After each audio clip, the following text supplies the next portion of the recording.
ជម្រាបសួរបងប្អូនទាំងអស់គ្នាថ្ងៃនេះនេះខ្ញុំធ្វើខគោនំប៉័ងសម្រាប់គ្រួសារនេះខ្ញុំបងប្អូនចាឲ្យកូន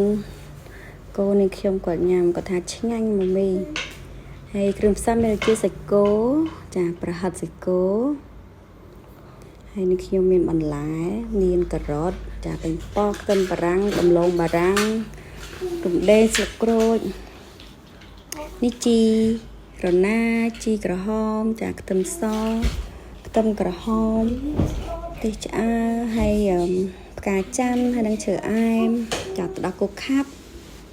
ម្សៅការីសាតេនិងម្ទេសឆ្អើរបងប្អូនយើងត្រាំទឹកវាឲ្យហើយចាតបមកនេះខ្ញុំចាប់ផ្ដើមលីងផ្កាច័ន្ទជាមួយនឹងឈើអែមឲ្យឈ្ងុយសិនបងប្អូនទាំងអស់គ្នាហើយដាក់ខ្ទះឲ្យក្តៅហើយយើងចាក់ខ្លាញ់ឲ្យក្តៅហើយចាំលីងផ្កាច័ន្ទជាមួយនឹងឈើអែមលីងដាក់ភ្លើងបន្តិចណាបងប្អូនហើយបន្ទាប់មកនេះខ្ញុំដាក់គល់ស្លឹកគ្រៃស្លឹកក្រូចចាហើយមានរំដេងលីងឲ្យឈ្ងុយដូចគ្នាដែរហើយនេះខ្ញុំប្រើភ្លើងតិចទេហើយបន្ទាប់មកនេះគឺជាខ្ទឹមសខ្ទឹមក្រហមម្ទេសឆ្អើរដែលនេះខ្ញុំបានកិនចូលគ្នាចានេះខ្ញុំដាក់ចូល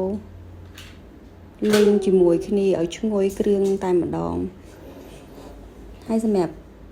ខ្ទឹមក្រហមខ្ទឹមសហើយនិងម្ទេសឆ្អើរក្រៀមនោះនេះខ្ញុំអត់បានចិញ្ច្រាំវាទេបងប្អូននេះខ្ញុំប្រើម៉ាស៊ីនកិនតែម្ដងដោយសារពេលដែលពួកយើងកិនពេលនេះខ្ញុំកិនហើយគឺម៉ត់លឿនជាងចិញ្ច្រាំអញ្ចឹងចំណេញពេលវេលាអូខេបងប្អូនហើយបន្ទាប់មកនេះខ្ញុំចាប់ដើមលីងទៅលីងមកឲ្យឈ្ងុយហើយនេះខ្ញុំដាក់ម្សៅការីចូលកន្លះកញ្ចប់បងប្អូនមួយកញ្ចប់ច្រើនពេកព្រោះដោយសារខនេះខ្ញុំប្រើសាច់គោ2គីឡូចាហើយចឹងនេះខ្ញុំប្រើតែម្សៅការីហ្នឹងដាក់តែកន្លះកញ្ចប់ទេហើយនេះខ្ញុំមានសាតេមួយកញ្ចប់ដែរប៉ុន្តែសាតេដូចអត់បានថតទេបងប្អូនហើយនេះខ្ញុំដាក់ចូលរួចរាល់ហើយចាប់ផ្ដើមលីងគ្រឿងចូលគ្នាឲ្យឈ្ងុយបងប្អូនអរគ្នាហើយនេះខ្ញុំក៏មានទឹកដូងទុំដែរបងប្អូនមានទឹកដូងទុំចំនួន1លីត្រដែរចា៎នេះខ្ញុំចាប់ផ្ដើមដាក់អំបិលចាស្ករស